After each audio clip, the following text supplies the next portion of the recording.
All right, we got the 2006 Hummer H2 Copart buy. Ended up getting this thing for a steal. As you can see, it is running currently. When I bought it, it was not listed as a run and drive. It's just listed as, you know, an enhanced vehicle. And you know how that goes. Usually that means there's, you know, something catastrophically wrong. So put my bid in on it, didn't figure I'd get it. And well, shockingly, they turned down my original offer and countered me, and I turned down their counter. And then they later that day said, "Congratulations, you won it." So I ended up picking this thing up for $1,350. I'll put that somewhere around here, plus fees and shipping, obviously. But the winning bid, $1,350. The primary damage was listed as side, which obviously you can see right here. But I mean, I guess the only thing I can think of that totaled this thing out is it's impossible to get parts for these, but that really doesn't look that bad. You know, the door is a little pushed in. Really, you could probably just buff it out and leave it. Missing the quarter trim here. Obviously, the back bumper is a little messed up. Got the quarter and the tail light, but the biggest problem I'm seeing so far is right there. The trailing arm is gone. Luckily, the frame side, the bushing, bolt, and everything are still there. Frame still looks nice and strong. Actually, that's what we used, the hook right there in the trailing arm area to pull this thing off the trailer. So I think if we put a new trailing arm on, we should at least be able to make it run and drive. As you can see down here, that's the rock slide and the running boards that are pushed up under there. And I think those save the body for the most part, because the rockers are in pretty decent shape. I think if I threw a door on this thing, put the trim back on, it'd look okay. I mean, you know, passable for a, you know, what is this thing, 18-year-old vehicle. So yeah, we'll unbolt those. Luckily, all that was rotted out, so it just bent. Where it bolts to the frame, still looks fine. But I've actually had the truck running for about 30 minutes. Wanted to see, you know, if it overheated or anything. Checked the oil. Oil was good. Checked the transmission fluid. It was okay. Coolant. It had coolant in it. And then the only thing was I got power to it, hopped in the truck, and it said it was in reverse. I'm like, that's strange. So got underneath it. Transmission shift linkage is all janked up. They got some baling wire around it. So jammed it into neutral, tried to start it, didn't start. I'm like, all right, well, let's jam it into park. It should have started in neutral, but I'm not sure on these, so I jammed it into park. And boom, fired right up. So this side looks pretty nice. It's got these aftermarket Hilo with Nitto Terra Grappler tires that are in good shape and have 2020 date codes. I mean, the tires they're good in my opinion. You know, this side's got a little bit of rot on it. We got a broken handle, big deal.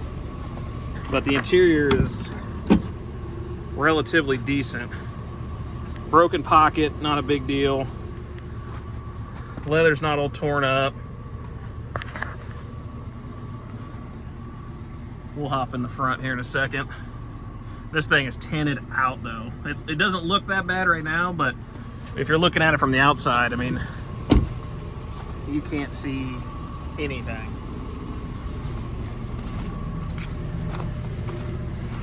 But the back end, again, not too bad. I mean, I think I'll try and find some bumper caps for it. The hatch, like they all broken, so I got to figure that out. You know, like I said, it's got some rot on it. I think it was a Minnesota truck most of its life. But had a fancy sound system at some point. I'm gonna have to get that torn out. But again, leather's in pretty decent shape.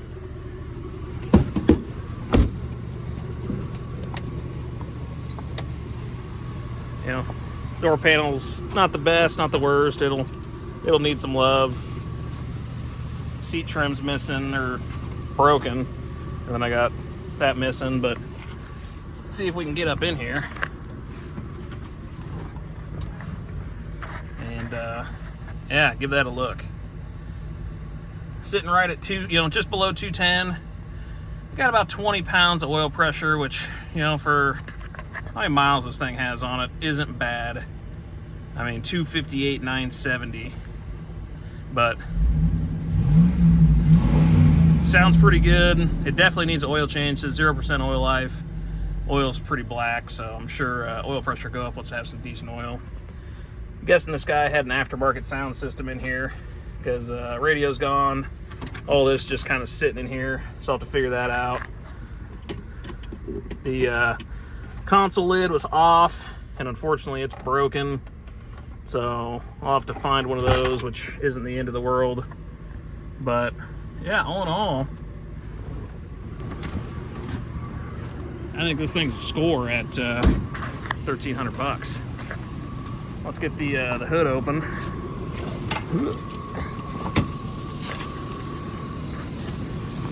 Like they all do, one of the hood straps is broken. Not a big deal. Get a new one of those. It does have fancy aftermarket LED headlights, fancy aftermarket cold air intake. But I mean, this thing sounds pretty quiet.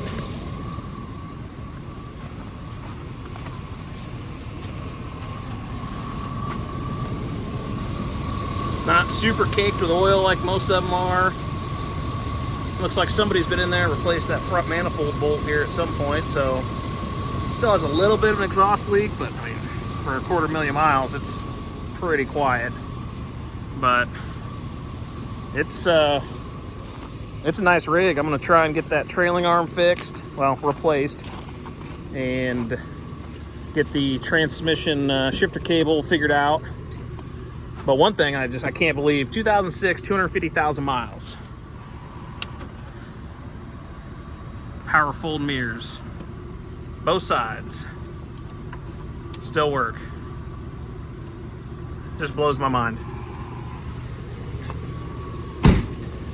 But I mean, there it is.